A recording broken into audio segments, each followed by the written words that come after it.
There was a lot of things scattered about on the top of the bridge.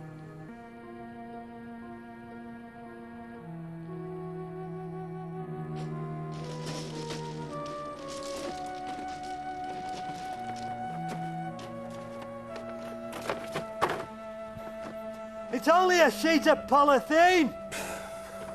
Well, once we thought we'd found out what it was and what was actually on the bridge, we decided to give it another 10-15 minutes and say, forget it and we'll go back on our normal patrol.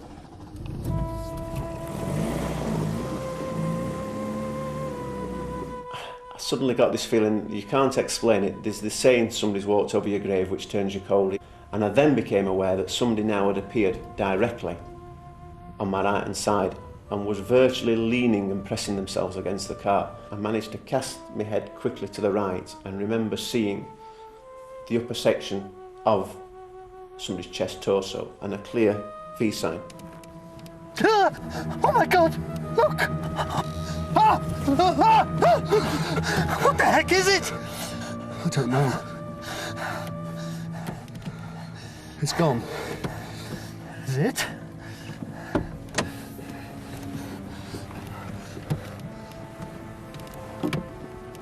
When I got out of my side, not a person, nothing about at all.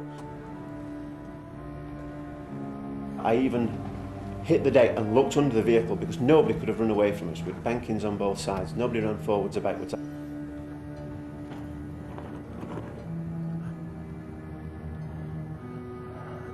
We went to start the car, and at first the car wouldn't start, and we started to panic a little bit.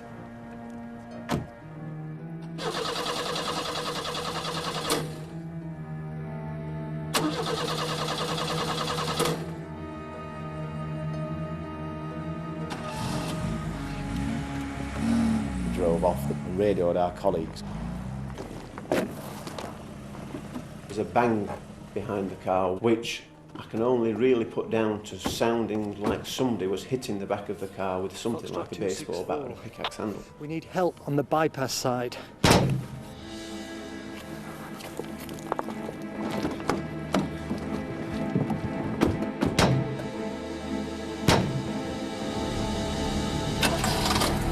Things on this job have frightened me, and it wasn't the kind of fear that you get from violence offered towards you or anything like that.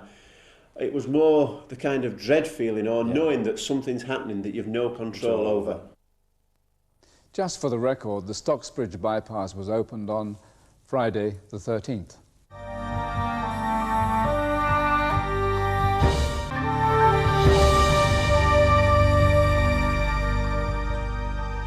The Bible probably contains more supernatural phenomena than any book ever written. Amongst them are nearly 300 appearances by angels, including those which foretold Christ's nativity, and an angel which led Moses to the parting of the Red Sea. Heavenly beings also feature heavily on stained glass windows and Christmas cards. It's a comforting thought that we might all have a guardian angel, but is it just what some want to believe? Now, these books are all testimonies of angelic intervention, and they've sold 5 million copies in America. It's there that our next story is set, with a young woman in a desperate plight. It was the most treacherous cliff that I've ever seen.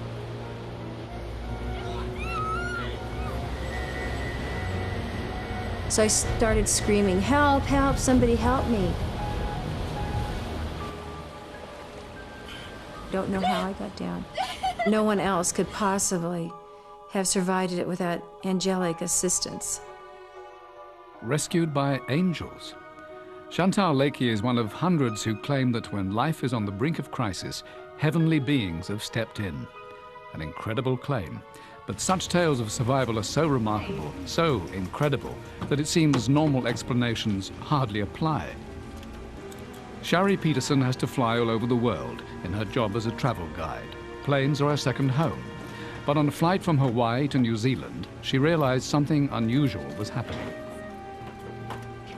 The flight attendant, as she was walking up the aisle, she was serving people walking towards me. We made eye contact, and we looked at each other, and I thought, wow, that's really interesting. We just connected in some way. that kind of eye contact and connection with people, you just don't do that when you fly. Another passenger was Bruce Lampert, a former pilot who's now a lawyer, specializing in injury claims after plane crashes. The irony of the fact that I was, instead of being the lawyer, I was going to be the victim, did not escape me as I sat on that airplane that night. Usually loosen or undo my seatbelt, and that's when I heard the voice.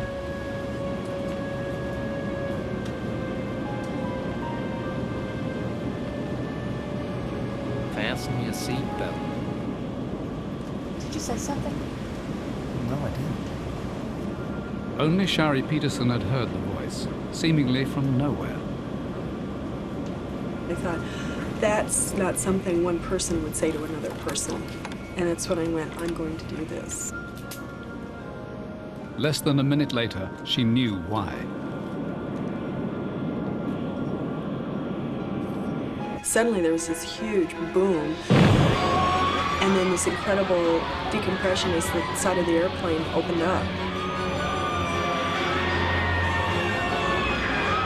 This accident literally was every air traveler's worst nightmare. The aircraft was fully loaded, and as it was climbing through 22,000 feet, the forward cargo door opened in flight.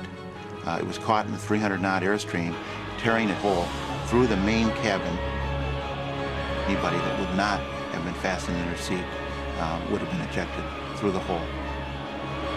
I could see the ocean out the hole that was below me, and I'm thinking, you know, if there's anybody out there who can hear me, meaning whoever told me to tighten my seatbelt, please help. Although 9 passengers were killed, the plane landed safely.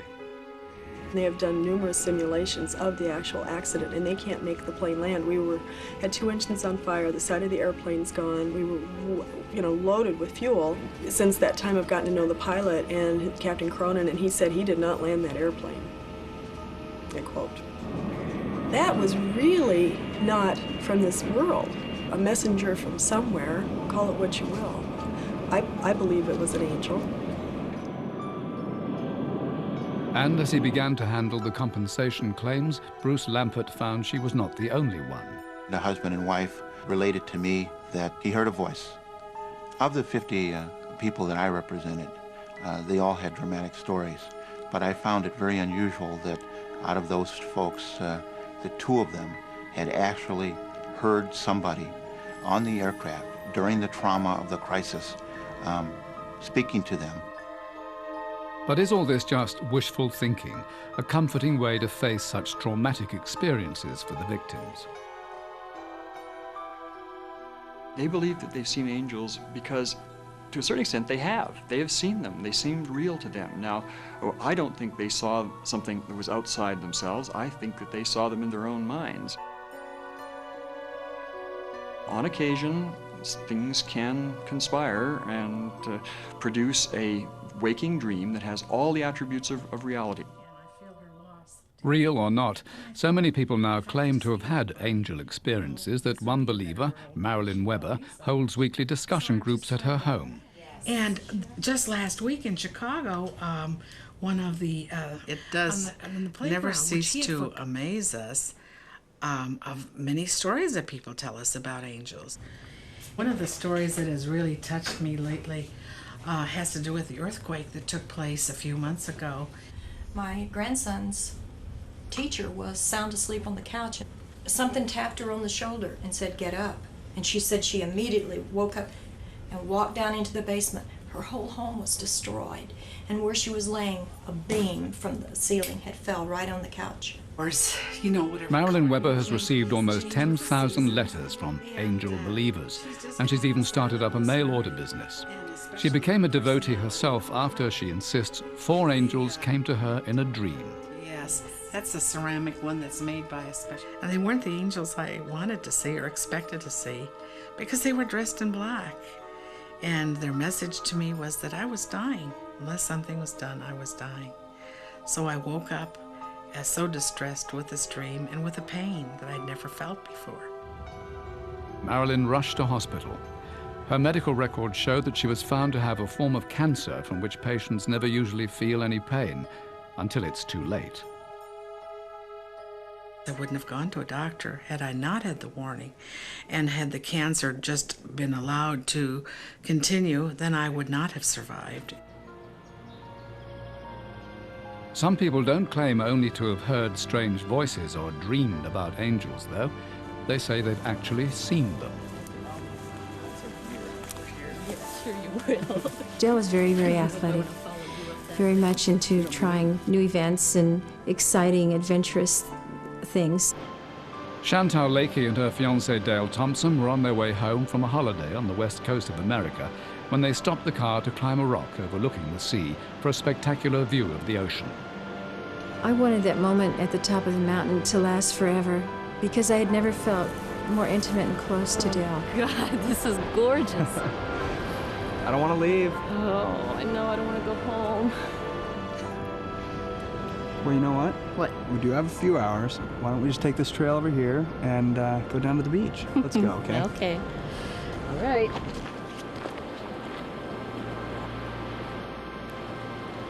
His hand was outstretched to me and he said, "How's your fear factor?" And I said, "Oh, I'm fine. Don't worry about me." But in actuality, I was terrorized. I was scared to death. All of a sudden, after several feet, the trail turned into a straight drop. And we found ourselves upon a cliff, and we didn't know what to do. We started to try to climb back up, but we couldn't do it because every time we moved our hands or our feet, the rock would fall. He looked at me and he said, "What we need to do is inch our way down, and I'm going to go first."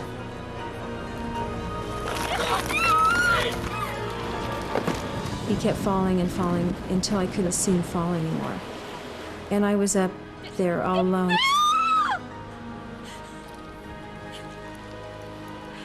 I couldn't move. I couldn't see any place to put my hands or my feet, and I was so afraid. I was frozen, just frozen in time, frozen in space.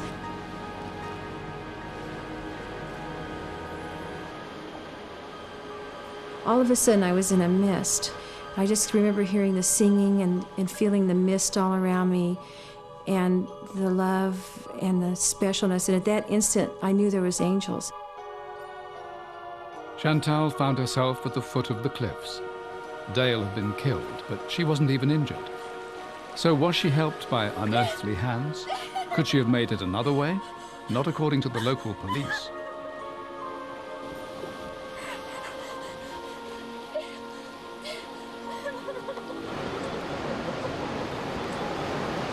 The professional rescue team in reality didn't come down the same route that Dale fell. It was far too dangerous even with the gear and the professional training.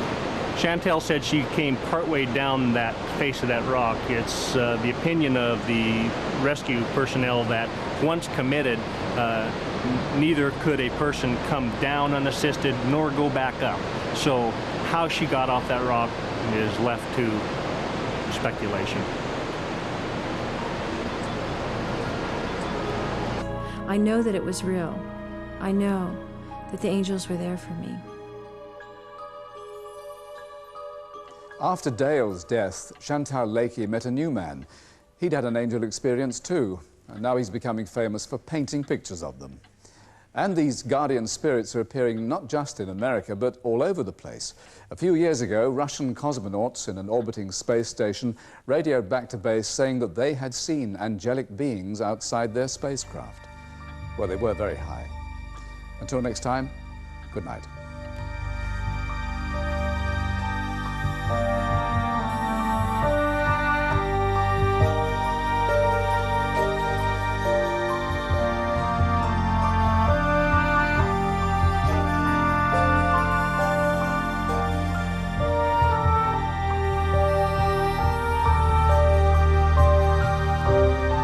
Buried 6.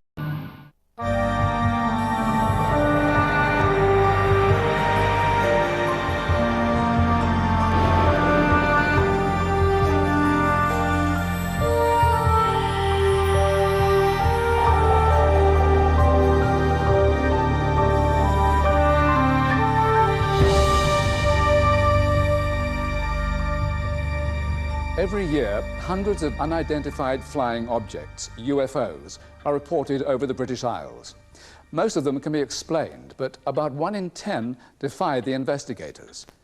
Witnesses make astonishing claims of their close encounters, of bizarre lights darting around the sky, communication with other forms of intelligence, even of being abducted by aliens. But none is more remarkable than the story we're going to tell tonight. It resulted in inquiries on both sides of the Atlantic and questions in Parliament. It involved senior American Air Force personnel and a former chief of staff at the Ministry of Defense. The witnesses and the evidence they gathered are impossible to ignore. This is the first time all those directly involved have told their story, and we've reconstructed what they describe. American airmen stationed in Britain tell of events that would change their lives. I came to Britain from a tour in the Pentagon, having previously served in the Far East and, of course, in Vietnam like many other people. And I kind of expected it to be somewhat of a quiet tour. Well, it was at the height of the Cold War, but we weren't directly involved like the bases in Europe. It was very laid back, not much happened, and you never expected much to happen, especially at Christmas time. Bentwaters and Woodbridge, twin military air bases in East Anglia. The 3 miles that divide them are filled by Rendlesham Forest. Until last year, the bases were occupied by the 81st Tactical Fighter Wing of the United States Air Force. Although a normally uneventful assignment, they formed a strategic part of Western Europe's defences. As such, they had top security status. Nothing could get in or out without being detected. An RAF radar station nearby. During the monitoring of a night flying exercise, a strange object was picked up. We didn't have the faintest idea what it was. We checked through the air traffic agencies. There should have been nothing in that area at the time. Yeah, Colin, have a look at this. It's just completely static. It's just hovering there. The only thing we could do was send a jet aircraft in to find out what it was. Bravo 60, Bravo 60, we have unidentified traffic in your area.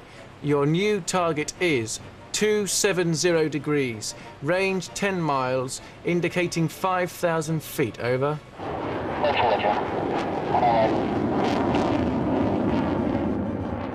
They got to within about a quarter of a mile, and the pilots suddenly started reporting that they could see a very bright light in the sky in front of them. I can see extremely bright lights. It's moving away, target accelerating away. Look at that thing go. Bravo 60, target is still in front of you. It's going straight up. Target going straight up, over. It was stationary on the screen, and then, in seconds, it moved off at a fantastic rate of speed. Within a space of 5 minutes, it was reaching 90,000 feet and higher, and we lost it off the top end of the radar scope. Target's accelerating too fast. We can't keep up with it. We're disengaging. The radar operators were mystified. There's nothing we have in this day that can perform those kind of manoeuvres. The pilots wouldn't be able to take it. You tell me what it was. Back on Woodbridge Base, near the East Gate, Airman John Burrows was on security patrol with a colleague. Stop the car. Look at that. Do you see that in the woods? There were strange lights out in the forest. To me, it almost looked like Christmas lights at first, a Christmas display. I'll open the gate. At that point, we looked at each other and we decided that we better go out and take a closer look because we weren't sure what we were dealing with. What we were looking at wasn't real. Those are no Christmas lights. Come on, let's get out of here. Airman Burrows and his colleague raced back to the gatehouse, where he contacted the security controller.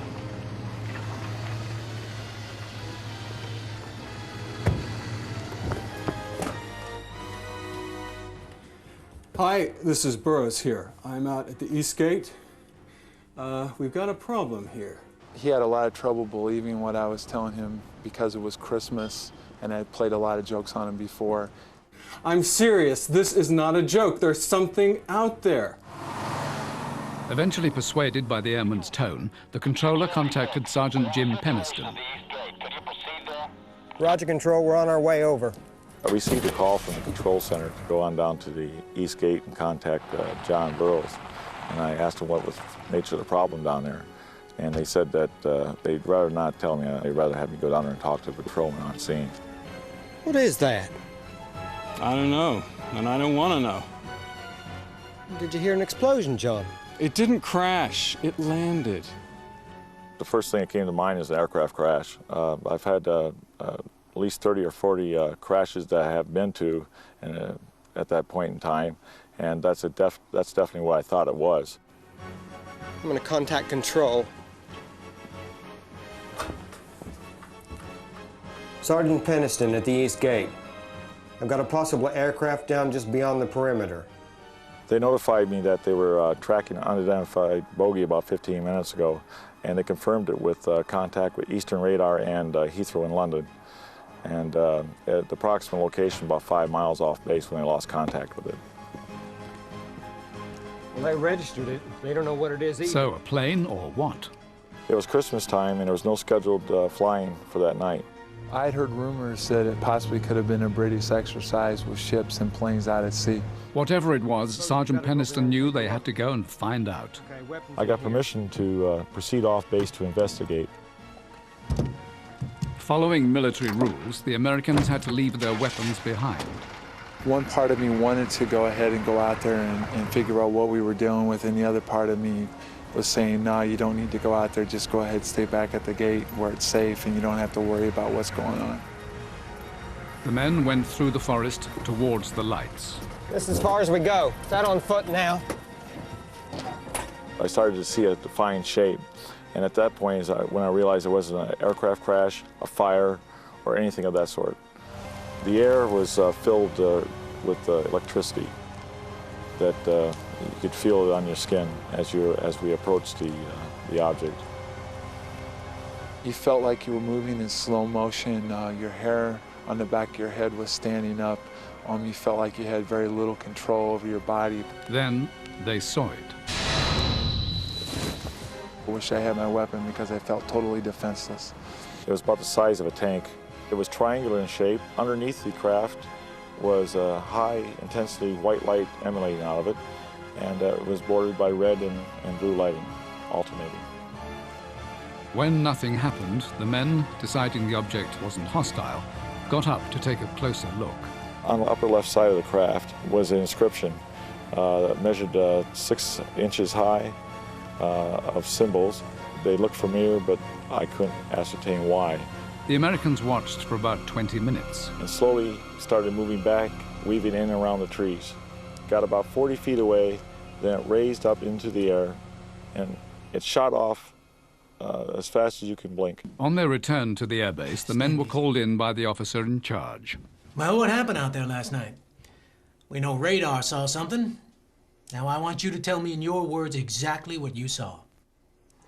Well, sir, Burroughs was the first to see. As we were standing there reporting in, then it hit me, and I realized, what in the world am I doing here, standing in front of my lieutenant, getting ready to explain this situation that I just observed.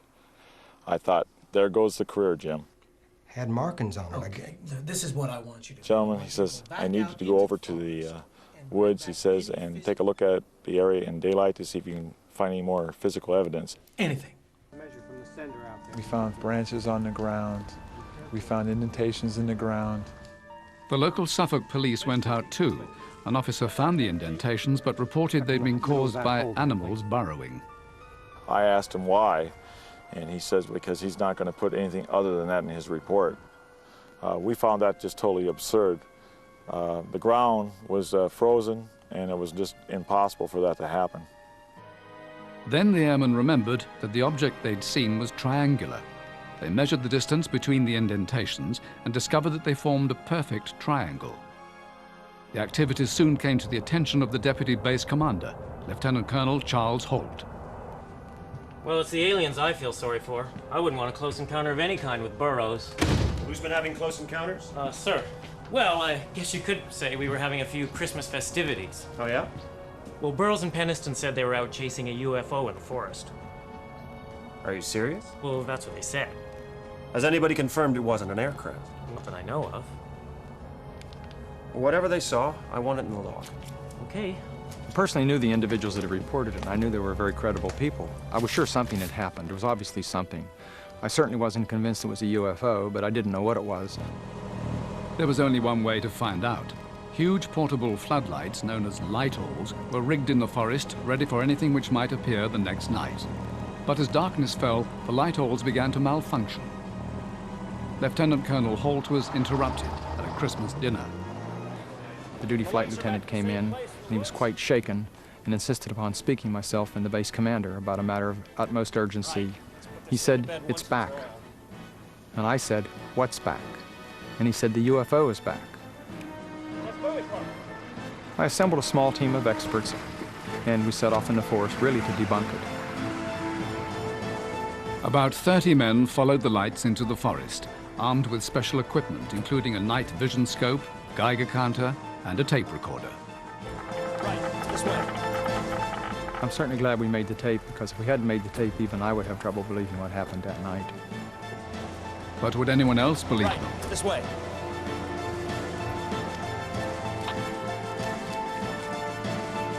It appears that he may be moving a little bit this way. It's brighter than it has been. Yeah. It's coming this way. It is definitely coming this way.